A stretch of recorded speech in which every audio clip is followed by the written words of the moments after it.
सो बेटा next question जो है कि लैंग्वेज हम क्यों यूज़ करते हैं, उसका मीनिंग क्या है कि लैंग्वेज का पर्पस क्या है फॉर कम्युनिकेशन।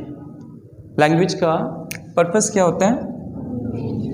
कम्युनिकेशन, ताकि हम क्या कर सकें, कम्युनिकेट कर सकें, बातचीत कर सकें। तो लैंग्वेज होती क्या है? सेट ऑफ रूल्स को कहते हैं कि हमें रूल्स के अकॉर्डिंग चलें तो हमें लैंग्वेज आ जाती है, अगर हम रूल्स को फॉलो ना करें तो हमें लैंग्वेज नहीं आ रही होती। यहाँ तक कोई क्वेश्चन? ओके। अब हम यहाँ पे जो प्रोग्रामिंग लैंग्वेज सीखेंगे तो हम किससे कम्युनिकेट करना चाहते हैं? कंप्यूटर के साथ। गुड। तो इसलिए अगर हमने कंप्यूटर से बातचीत करनी है, कंप्यूटर से कम्युनिकेट करना है, तो हमें एक कंप्यूटर की लैंग्वेज आनी चाहिए जिसके ज़रिए हम कंप्यूटर के साथ कम्युनिकेट कर सकें, हम कंप्यूटर के साथ बातचीत कर सकें। कोई क्वेश्चन यहाँ तक? Okay. So next question, what is programming? ये सेकंड इसका एक वर्ड है। प्रोग्रामिंग किसको कहते हैं? Anybody can tell? किसी को आइडिया हो?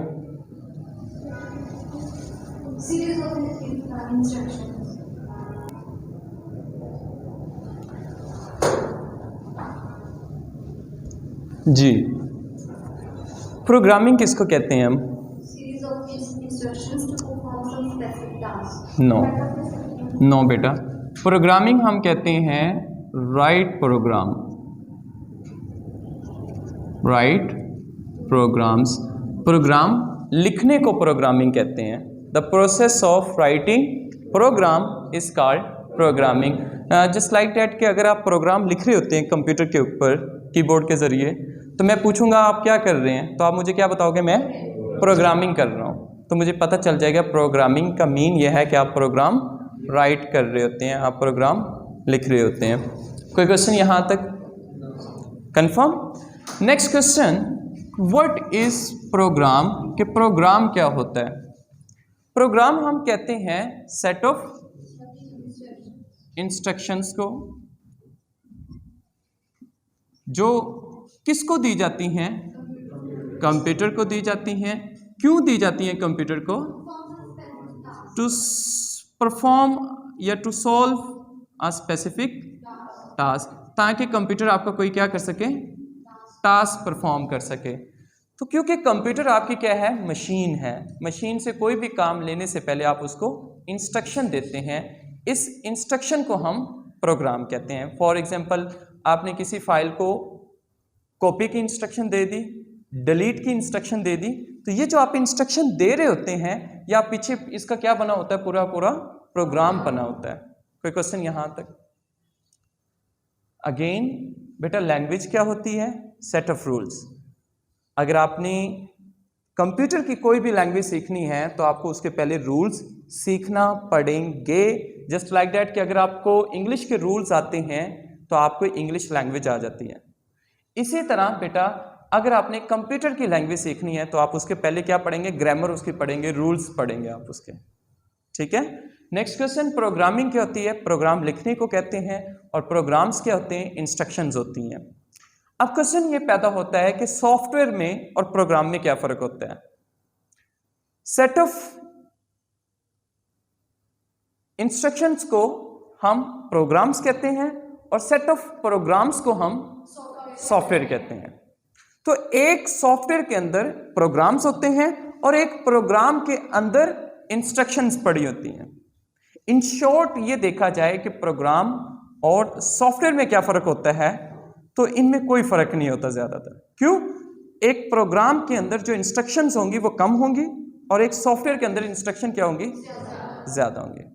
कोई क्वेश्चन?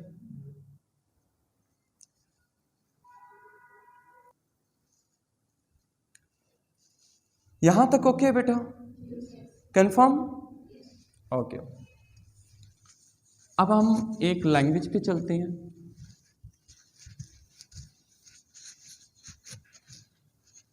ओके।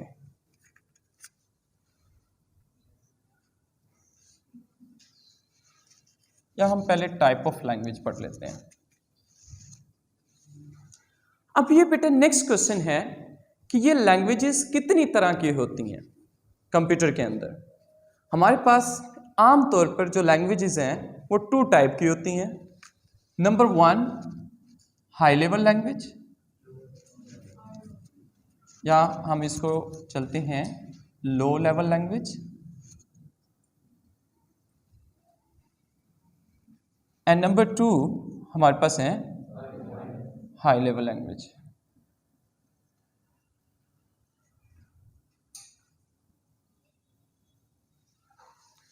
अब बेटे जो हमारे पास सबसे पहले कंप्यूटर बनाया गया था, जो कंप्यूटर वर्ड का मीनिंग था, computer word is taken from the word is compute, and compute mean calculate, कि किसी चीज को हम क्या करना, कैलकुलेट करना। अब वो कैलकुलेट किस तरह का हो सकता है, प्लस माइनस मल्टीप्लिकेशन डिवीजन, इस तरह की कैलकुलेशंस हो सकती हैं बेटा, समझ आ रही। अब जब हम इन चीजों को कैलकुलेट कर रहे होते हैं, प्लस माइनस कर रहे होते हैं, अब देखिए वर्ड कंप्यूटर क्या बन जाएगा, कैलकुलेट करने वाला। अब कैलकुलेट इन स्टार्टिंग हमें बहुत कम करना पड़ता था। जब हमने कंप्यूटर बनाया था तो कंप्यूटर बनाने का पर्पस ही सिर्फ कैलकुलेट करना था, मीन प्लस माइनस करना था। तो तब हमें कंप्यूटर के साथ कम्युनिकेट बहुत कम करना पड़ता था, यानी कि कंप्यूटर को बताना पड़ता था कि आपने प्लस करना है, माइनस करना है, सिर्फ इतना बताना पड़ता था। तो इसलिए जब हमने बहुत कम कम्युनिकेट कंप्यूटर के साथ करना है तो हमने कंप्यूटर की लैंग्वेज सीखी, जो कि कंप्यूटर की लैंग्वेज का क्या नाम था, बाइनरी लैंग्वेज। बाइनरी का दूसरा नेम क्या है, मशीन लैंग्वेज। हर लैंग्वेज के कुछ ना कुछ अल्फ़ाबेट्स होते हैं। फॉर एग्जांपल इंग्लिश के क्या होते हैं, ABC, उर्दू के अलिफ बे। तो इंग्लिश के भी इस तरह अल्फ़ाबेट हैं। तो बाइनरी लैंग्वेज के जो अल्फ़ाबेट होते थे वो कौन से होते, 0 and 1। अब जस्ट लाइक दैट कि मैंने यहाँ पे इंग्लिश के कुछ अल्फ़ाबेट ज्वाइन किए, कैसे, C को ज्वाइन किया, OMPUTER। जब मैंने इन इंग्लिश अल्फ़ाबेट को ज्वाइन किया तो क्या बन गया, वर्ड बन गया। तो इसी तरह अगर मैं 0-1 को ज्वाइन करूंगा तो ये भी कंप्यूटर की लैंग्वेज में क्या बन जाएगा, वर्ड बन जाएगा, जो हमें अंडरस्टैंड नहीं होगा लेकिन कंप्यूटर को अंडरस्टैंड होगा। ओके, कोई क्वेश्चन यहां तक? ओके। नेक्स्ट आपका क्वेश्चन होता है कि कंप्यूटर की जो लैंग्वेज है वो 0-1 की फॉर्म में क्यों है, वो किसी और फॉर्म में क्यों नहीं आई। अब आपको पता है कि जो हमारे पास कंप्यूटर है ये कौन सी डिवाइस है, इलेक्ट्रॉनिक डिवाइस है। तो इलेक्ट्रॉनिक कौन सी डिवाइस होती है, जो इलेक्ट्रिसिटी से चलती है। अब इलेक्ट्रिसिटी से कोई भी चीज चलती है तो उसकी 2 कंडीशंस होती हैं, 2 स्टेट होती हैं। वो कौन सी होती है, या फिर वो हो सकती है ऑन हो सकती है, या फिर वो क्या हो सकती है, ऑफ हो सकती है। अब देखें हर इलेक्ट्रॉनिक डिवाइस के अंदर सर्किट्स लगे होते हैं, या सर्किट्स ऑन होगा या क्या होगा, ऑफ होगा। अगर तो सर्किट्स ऑन है तो इट मीन हम उसको 1 से डिनोट करते हैं, अगर कोई सर्किट्स ऑफ है तो हम उसको 0 से डिनोट करते हैं।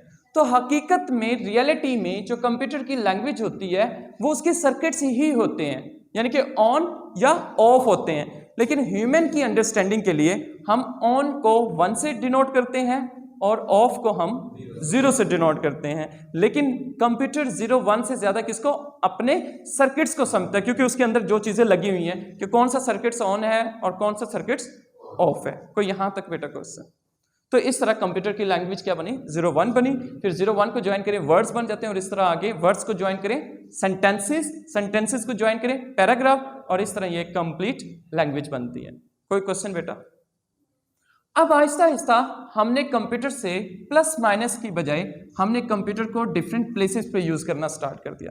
कंप्यूटर की एबिलिटीज के अंदर हम थोड़ी सी मॉडिफिकेशन करते गए, और हमने कंप्यूटर के अंदर अपना डाटा सेव करना भी स्टार्ट कर दिया। कैलकुलेशन से हम थोड़ा सा आगे स्टेप लेना स्टार्ट कर दिया।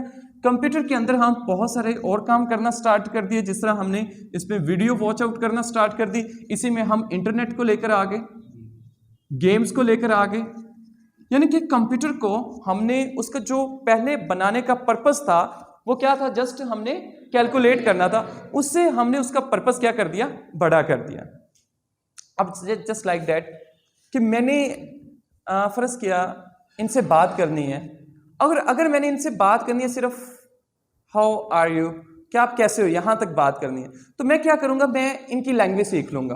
क्यों? मुझे 3 वर्ड कहने हैं, हाउ आर यू। लेकिन अगर मैंने इनसे कम्युनिकेट और भी करना है, इनका हालचाल पूछने के बजाय इनके बारे में और भी डिस्कशन करनी है, तो मुझे क्या करना पड़ेगा, मुझे इनकी लैंग्वेज सीखना क्या हो जाएगी, मुश्किल हो जाएगी। स्टार्टिंग में हमने कंप्यूटर से सिर्फ बातचीत करनी थी प्लस माइनस मल्टीप्लिकेशन के लिए, ओके। लेकिन वक्त गुजरने के साथ साथ हमारी कम्युनिकेशन कंप्यूटर से क्या होगी, ज्यादा हो गई। अब हमें ये बाइनरी सीखना हमारे लिए क्या हो गया, मुश्किल हो गया। अब हमने, इंसान ने अपना फायदा सोचा, क्यों ना हम एक ऐसी लैंग्वेज बनाएं जो इंसान के लिए आसान हो, जिसको इंसान आसानी से सीख सके और मैक्सिमम उस लैंग्वेज को यूज करते हुए कंप्यूटर के साथ कम्युनिकेट कर सके। तो हमने इसके बाद हमने एक और लैंग्वेज बनाई जिसका नाम था हमारे पास नो। एक हमारे पास बाइनरी थी और उसके बाद हमारे पास कौन सी लैंग्वेज आ गई, असेंबली लैंग्वेज। असेंबली लैंग्वेज जिस तरह नाम से पता है कि ये किस फॉर्म में होगी, सिंबल्स की फॉर्म में होगी, सिंबल्स। तो सिंबल्स इंसान के लिए सीखना थोड़े से क्या हो गए, आसान हो गए as compared to 0 and 1, okay. अब क्या हुआ, देखिए कंप्यूटर एकदम इन चीजों पे नहीं गया, कंप्यूटर में थोड़ी थोड़ी मॉडिफिकेशन होती रही है। अब जो सिंबल थे, जब इंसान ने सिंबल में कम्युनिकेट करना स्टार्ट किया तो कंप्यूटर उसको अंडरस्टैंड नहीं कर पा रहा था, कंप्यूटर के लिए क्या हो गया, मुश्किल हो गया। तो जस्ट लाइक दैट के एक एग्जांपल देता हूं कि अगर मैंने सपोज किया कि एक ऐसे पर्सन के साथ कम्युनिकेट करना है जिसको फ्रेंच आती हो और मुझे उर्दू आती हो, तो can I communicate with that person? No, because whenever I speak Urdu he can not understand the Urdu because he is a French person, तो वो उसको सिर्फ उसी की जुबान आती होगी। तो हम क्या करेंगे, एक ऐसा पर्सन हायर करेंगे जिसको फ्रेंच भी आती होगी और उर्दू भी आती होगी। जैसे मैं उर्दू में बात करूंगा, वो पर्सन ट्रांसलेट करेगा उसको फ्रेंच में, जैसे वो फ्रेंच में रिप्लाई करेगा वो अगेन ट्रांसलेट कर देगा उर्दू में। So now we can communicate each other with the help of a translator. So same case with the computer, जब हमने असेंबली लैंग्वेज बनाई तो कंप्यूटर उसको अंडरस्टैंड नहीं कर पा रहा था, तो लिहाजा हमें किसकी जरूरत पड़ी, एक ट्रांसलेटर की जरूरत पड़ी, ओके। तो यहां पे जो ट्रांसलेटर था, जो स्पेसिफिक, इसके लिए तो कोई ट्रांसलेटर की जरूरत नहीं थी क्योंकि ये कंप्यूटर की अपनी जुबान थी। तो इसके लिए जो हमने ट्रांसलेटर इन्वेंट किया उसका नाम क्या था, असेंबलर।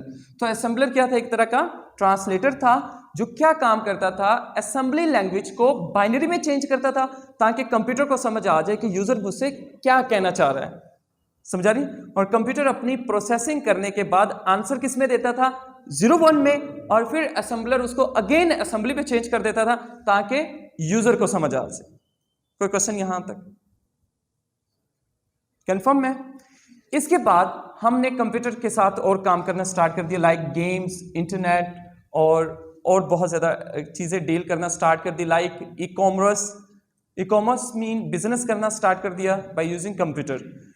सो अब क्या हुआ, अब हमें कंप्यूटर के साथ और कम्युनिकेशन करना स्टार्ट कर दी है, तो हमारे लिए असेंबली सीखना भी क्या होगी, मुश्किल होगी। लाइक डैट के मैं आपको एक एग्जांपल देता हूं केमिस्ट्री वालों को, कि हमारे पास 118 एलिमेंट्स हैं, उनके नेम सबको नहीं आते क्योंकि उनके सिंबल याद करना क्या हो जाते हैं, मुश्किल हो जाते हैं। तो इंसान इतने सिंबॉलिक लैंग्वेज को कैसे याद कर सकता है जब कंप्यूटर के साथ बहुत ज्यादा उसने कम्युनिकेट करना है। तो इंसान ने कहा क्यों ना मैं एक और ईजी लैंग्वेज बनाऊं, और उसके लिए भी मैं क्या ले लूं, ट्रांसलेटर ले लूं। तो इंसान ने एक और ऐसी लैंग्वेज बनाई जो ह्यूमन के बहुत ज्यादा क्लोज थी, जिसके लिए ह्यूमन के लिए सीखना क्या था, बिल्कुल इजी था। उसको क्या नाम दे दिया, हाई लेवल लैंग्वेज। क्योंकि ये दोनों लैंग्वेज इंसान के लिए मुश्किल थी, इसलिए इसको क्या नाम दिया, लो लेवल का। अब जो बनाई लैंग्वेज वो क्या किस में थी, टोटल इंग्लिश में थी। अब जो लैंग्वेज बनाई वो टोटल किस में थी, इंग्लिश में थी, और उसको इंसान ने हाई लेवल लैंग्वेज का नाम दिया। और फॉर एग्जाम्पल वो कौन सी लैंग्वेज हैं जो इंग्लिश में है और हाई लेवल है, वो कौन सी है, सी प्लस प्लस, कोबल, जावा, पास्कल। यानी कि इन 2 नाम के अलावा, इन 2 नेम्स के अलावा बाकी जितनी भी कंप्यूटर की लैंग्वेजेस हैं वो सब की सब क्या कहलाती हैं, हाई लेवल लैंग्वेज कहलाती हैं। उनमें से हम कौन सी सीखेंगे, जस्ट हम अपने सिलेबस में सी या सी प्लस प्लस को पढ़ेंगे। कोई क्वेश्चन यहां तक कंफर्म है? If you have any kind of query you can tell me कि सर यहां से समझ नहीं आई। जी बेटा, ओके।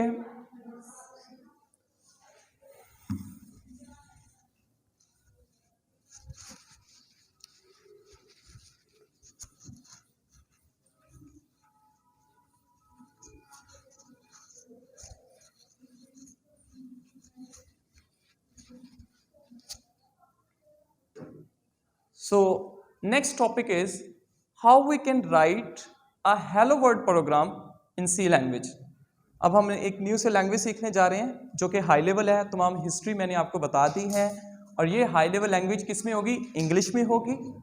और इस लैंग्वेज को सीखने के लिए हमें इसके रूल्स सीखना पड़ेंगे पहले तो, समझा रही? तो हम एक ऐसा प्रोग्राम लिखने जा रहे हैं, write a program of hello world in C language.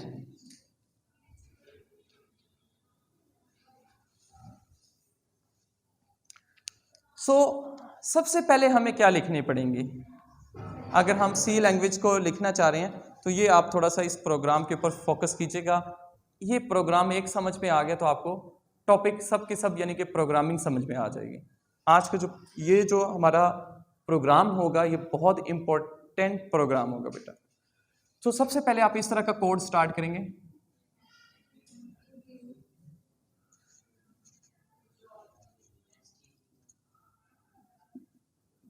Okay, ये जो लाइन मैंने लिखी है हैश, इसको नंबर साइन कहते होते हैं। इंक्लूड stdio.h, इस पूरी लाइन को, कंप्लीट लाइन को प्री प्रोसेसर डायरेक्टिव कहते हैं। प्री प्रोसेसर डायरेक्टिव कहते हैं इस पूरी लाइन को। हैश इंक्लूड stdio.h, इस पूरी लाइन को हम प्री प्रोसेसर डायरेक्टिव कहते हैं। आपका क्वेश्चन होगा, पहले बेटा इधर अटेंटिव, उसके बाद I will give you time to write it. आपको क्वेश्चन ये होगा कि सर जब हम बड़े प्रोग्राम्स लिखेंगे 100 लाइंस के लिखेंगे तो हमें कैसे पता चलेगा कि यही प्री प्रोसेसर डायरेक्टिव है? जो लाइन ये नंबर साइन जिसको हम हैश कहते हैं इससे स्टार्ट होगी, उसको हम प्री प्रोसेसर डायरेक्टिव कहेंगे। उसके आगे कुछ भी लिखा हो हमें उससे कोई लेना देना नहीं है। अगर वो लाइन हैश यानी कि नंबर साइन से स्टार्ट हुई है तो उसको हम प्री प्रोसेसर डायरेक्टिव कहेंगे। कोई क्वेश्चन बेटा? अब इसी प्री प्रोसेसर डायरेक्टिव के अंदर आपने एंगल ब्रैकेट के अंदर चले जाना। ये एंगल ब्रैकेट है। इस एंगल ब्रैकेट के अंदर आप देखेंगे तो हमारे पास लिखा हुआ है stdio.h। ये चीज क्या है? सबसे पहले ये चीज है बेटा फाइल है। ओके, अब कंप्यूटर में तो बहुत सारी फाइल होती हैं, तो ये कौन सी फाइल है? ये बेटा हेडर फाइल है। अब आपका क्वेश्चन कि सर हमें कैसे पता चलेगा कि ये हेडर फाइल है या ये कोई और फाइल है? क्योंकि फाइल तो बहुत टाइप्स की होती हैं। जब भी हम कंप्यूटर में फाइल बनाते हैं, कंप्यूटर में एक फाइल बनाई, MS वर्ड की बनाई, कोई भी फाइल बनाई, तो जब हम उसको सेव करने लगते हैं तो वो हमसे डिमांड करता है, क्या डिमांड करता है? फाइल का फाइल नेम डिमांड करता है। ओके, और उसके बाद डॉट होता है और उसके बाद एक्सटेंशन होती है। अब फाइल नेम हम खुद देते हैं, यानी कि जिस नाम से भी आप फाइल का नाम आपने क्या किया है? सेव किया है। जस्ट लाइक दैट कि आप अपने नेम से भी क्या कर सकते हैं? फाइल को सेव कर सकते हैं। एक्सटेंशन ऑटोमेटिकली जनरेट हो रही होती है। आप इसको मैनुअल भी कर सकते हैं, चेंज भी कर सकते हैं, लेकिन ये ऑटोमेटिकली जनरेट भी हो रही होती है। जिस तरह फॉर एग्जांपल MS वर्ड के अंदर हमने एक फाइल बनाई, उस फाइल का नाम हमने कुछ भी दे दिया, सपोज किया कि स्कूल का नाम दे दिया, और उसकी एक्सटेंशन ऑटोमेटिकली डॉक्स आ जाएगी, डॉक्स। अब हमें डॉक्स से ये जो एक्सटेंशन होती है ये हमें बताती है type of file, type of कि वो फाइल किस तरह की फाइल है। यहां पे क्या आ गया? डॉक्स आ गया, तो इट मीन ये तो उसका नाम था, कुछ भी हो सकता था, लेकिन एक्सटेंशन से पता चला कि वो एक डॉक्यूमेंट फाइल है, डॉक्यूमेंट फाइल है। और ये डॉक्यूमेंट फाइल की एक्सटेंशन किसकी होती है? MS वर्ड की होती है। हमें फाइल की एक्सटेंशन देख के पता चल जाएगा कि ये MS वर्ड के अंदर बनाई गई है। अगर इसके डॉक्स की बजाय यहां पे एक्सटेंशन होती है XLS, तो इट मीन ये फाइल एक्सेल के अंदर बनाई गई है। अगर यहां पे कुछ फाइल इस तरह का नेम होता है, सपोज किया PNG या JPG, ये पिक्चर की फाइल है, नाम तो कुछ भी हो सकता है। तो फाइल एक्सटेंशन हमें बताती है कि वो फाइल किस टाइप की फाइल है। एक तस्वीर भी आपकी फाइल होती है कंप्यूटर के अंदर। हम सोच रहे थे कि फाइल वो होगी जिसमें बहुत ज्यादा कुछ होगा, नहीं बेटा, एक इमेज भी आपकी फाइल होती है। कंप्यूटर में फाइल उस चीज को कहते हैं which contain data, which contain information. तो आपकी जो इमेज होती है वो भी इंफॉर्मेशन दे रही होती है कि ये फलां स्टूडेंट की इमेज है। समझा रही ना बेटा? तो ये हमें एक्सटेंशन से पता चलता है कि वो फाइल किस टाइप की फाइल है। कोई क्वेश्चन यहां तक? ओके, नेक्स्ट, ये क्या हुआ? डॉट। डॉट से जो भी पहले लिखा हुआ है वो क्या है? फाइल का नेम है। और डॉट के बाद जो लिखा हुआ है वो फाइल की एक्सटेंशन। एक्सटेंशन यहां पे क्या है? H। H से पता चलता है ये कौन सी फाइल है। जिस तरह यहां पे एक्सटेंशन से पता चला है कि वो एक इमेज फाइल है, वो एक डॉक्यूमेंट फाइल है, वो एक एक्सेल फाइल है। तो हमें कहां से पता चलता है? हमें इसकी एक्सटेंशन से पता चलता है कि वो फाइल क्या है, किस तरह की फाइल है। यहां तक बेटा कोई क्वेश्चन कंफर्म? सो यहां पे मुझे इसकी एक्सटेंशन से पता चल जाएगा ये हेडर फाइल है। नेम कुछ भी हो सकता है, कोनियो भी यहां पे लिखा आ सकता है, stdio भी लिखा आ सकता है, कुछ भी हो सकता है, जस्ट उसकी एक्सटेंशन से पता चलेगा। ओके हो गया बेटा? ओके, इसके बाद हम वाइट मेन लिखेंगे। ये जो चीज मैंने लिखी अभी बेटा, ये हमारे पास क्या है? फंक्शन है। क्या है? फंक्शन है। अब आपका क्वेश्चन, हमें कैसे पता चलेगा कि फंक्शन है? जिसके साथ बेटा ये ब्रैकेट आ जाए, छोटी ब्रैकेट आप इसको कहते होते थे मैथमेटिक्स में, आम अल्फाज में। यहां पे हम इसको क्या नाम देंगे? हम पैरेंथेसिस का नाम देंगे। तो जिनके साथ ये ब्रैकेट आ जाए, हम इसको करली का नाम भी देते होते थे समटाइम, राउंड ब्रैकेट, सॉरी। तो ये ब्रैकेट जिनके साथ आ जाए तो वो चीज क्या होगी? फंक्शन होगी। ऑटोमेटिकली आप उसको बता दें। अब इस ब्रैकेट के साथ जो भी लिखा होगा वो फंक्शन का क्या होगा? नेम होगा। और नेम से पहले कोई चीज लिखी होगी तो वो फंक्शन की टाइप होगी। ये बात अपने जहन में रख लें। आगे कुछ कोड 100 लाइंस के भी चले जाते हैं। आपको एक बेसिक लेक्चर का ये मतलब है, कहीं से बड़ा कोई कोड लिखा आ जाए आपको पता चल जाएगा ये यहाँ पे प्री प्रोसेसर है, हेडर फाइल है या फंक्शन है। तो जिसके साथ भी ये ब्रैकेट आ जाए वो क्या होगा? फंक्शन होगा। और इसके पीछे उसका क्या होगा? नेम। स्पेस से पहले उसकी क्या होगी? टाइप। कोई क्वेश्चन? अब यहां पे ये जो ब्रैकेट होती है इसको ब्रेसिस कहते हैं। ये हमें बताती है, ये जो लेफ्ट है, लेफ्ट ब्रेसिस है, ये हमें बताती है यहां पे आपका फंक्शन क्या हुआ है। और ये जो राइट ब्रेस होगी ये हमें बताएगी कि यहां पे आपका फंक्शन एंड हो रहा है। और इसके अंदर कुछ भी स्टेटमेंट हम लिखेंगे वो उसकी बॉडी होगी।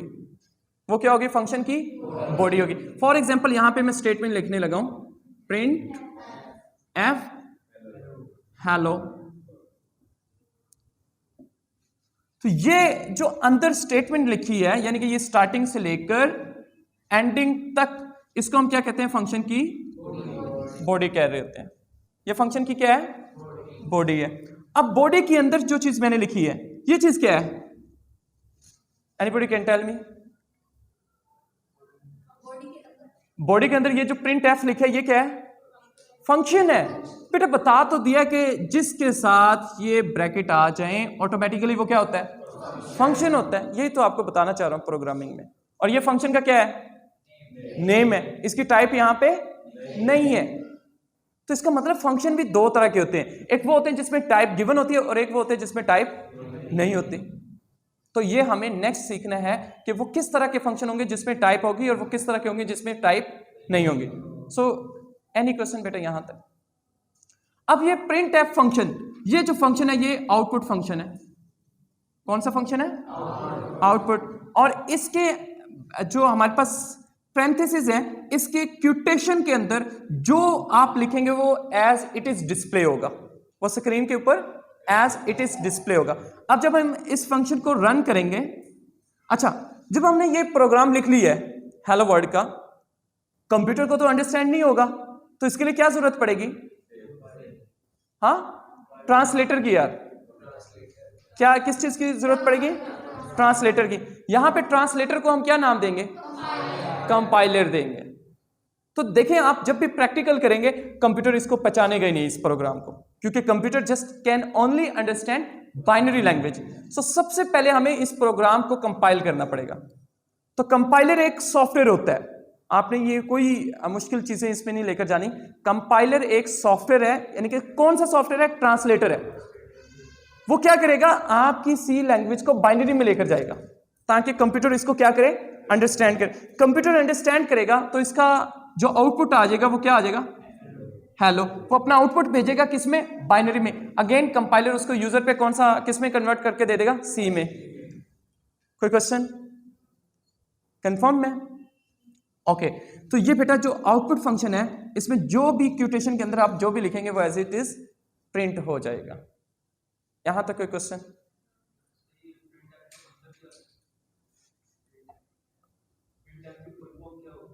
प्रिंट एफ की, एफ मीन बेटा होता है फंक्शन, और प्रिंट मीन आउटपुट लाने के। कोई क्वेश्चन? चलें यहां तक नोट करें।